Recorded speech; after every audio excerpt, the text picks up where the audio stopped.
Welcome to the Veterinary Financial Podcast, where we discuss financial freedom and professional success. I'm Meredith Jones, a veterinarian and financial planner for vets. Today, I wanted to talk about something a little different. I posted a poll recently in the Debt Free Vets Facebook group asking veterinarians what they actually spend money on for self-care, and the comments were fascinating. One that really stood out to me was from a vet who said the most effective thing they've done for their long-term well-being was actually reducing their workload once their financial position allowed it. So they didn't talk about a spa day or a vacation, although those are also awesome things to do, of course. They just talked about the ability to work less. And they said that decision made their career much more sustainable. And when we talk about self-care in veterinary medicine, what we often picture are things like vacations, yoga classes, therapy, or hobbies. But sometimes the biggest form of self-care is structuring your life so that the job is actually sustainable for you. That's what made me curious about this question in the first place.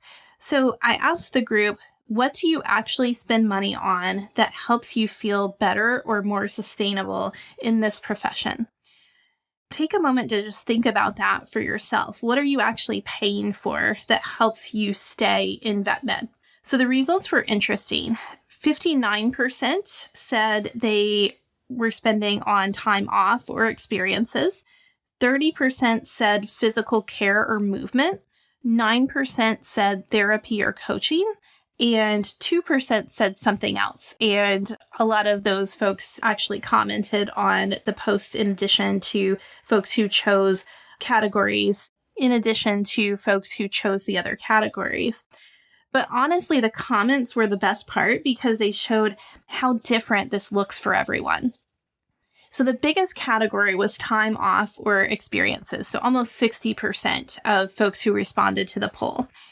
Travel came up several times in the comments, trying new restaurants, spending time with friends outside of vet med. One vet actually mentioned the book Die with Zero and that it changed how they think about money and experiences. The idea is that money is meant to be exchanged for life experiences while you're still healthy enough to enjoy them. That mindset showed up in several different responses. People talked about actually living life while they're young enough to enjoy it rather than saving every single dollar for someday. One thing I often talk about with clients is that money really has a couple of different jobs. One is long-term security, and then also it's about improving your life today. Sometimes veterinarians are really good at the first one and struggle with the second one. Financial planning isn't just about accumulating assets. You want to make sure that you're using money in ways that support the life you're actually trying to build. So the second biggest category was physical care and movement.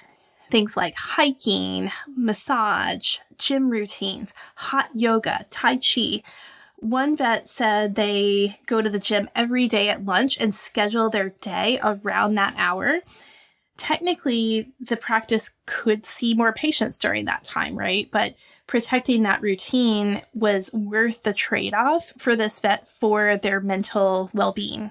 Another vet mentioned regular medical massages to stay mobile. Someone else mentioned aerial arts, actually, which is always fascinating to me when that comes up. If you've ever worked in clinical practice, of course, this makes a lot of sense. Vet med is physically demanding work, and taking care of your body is not something that is indulgent. For many people, it's what allows them to keep practicing long term. And so if you think about it, of course, your health is one of your biggest career assets. If something helps you stay physically capable of doing your job for another 10, 15 years, that can have a much bigger financial impact than just cutting a few expenses from your budget. Sometimes spending money on your health is actually protecting your income. About 9% of respondents said therapy or coaching. Several people mentioned weekly therapy. Others talked about nutritionists or mental health support or structured fitness programs. One thing that stood out to me is veterinarians are increasingly willing to invest in professional support for their own well-being. And that's a really positive shift compared to what it used to be many years ago.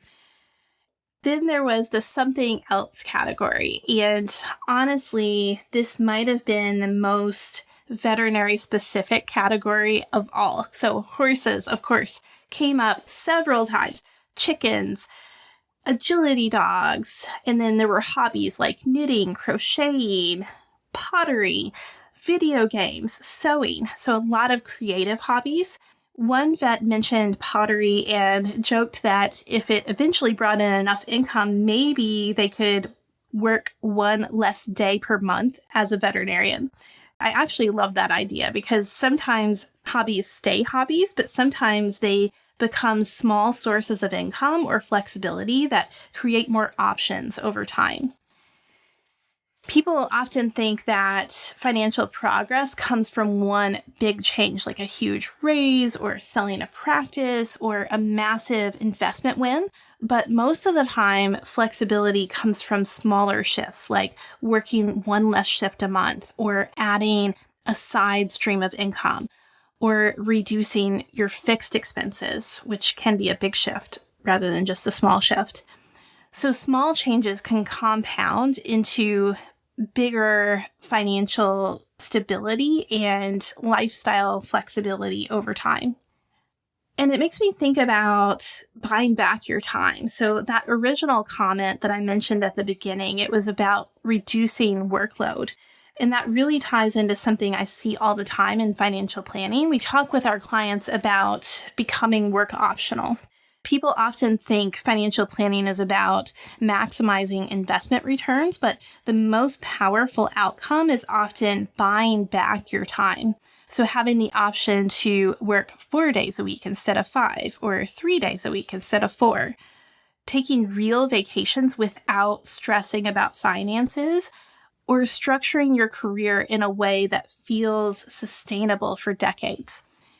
At some point, money stops being the goal, and it's more of a tool that creates options around your time, your workload, your career decisions. And in a profession like veterinary medicine, those options can make an enormous difference.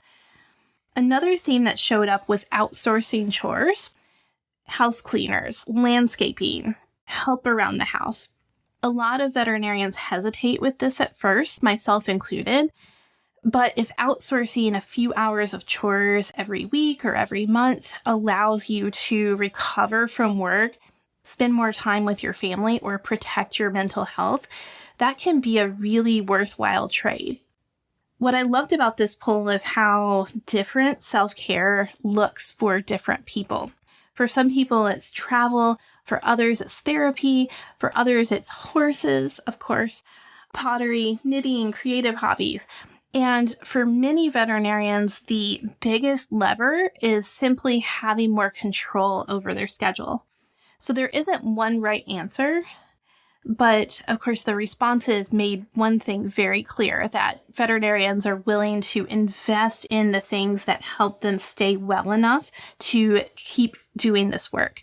That's not frivolous spending, it's career sustainability. If you're realizing that the biggest forms of self-care are things like time off, flexibility, or working fewer hours, those decisions often depend on your financial plan.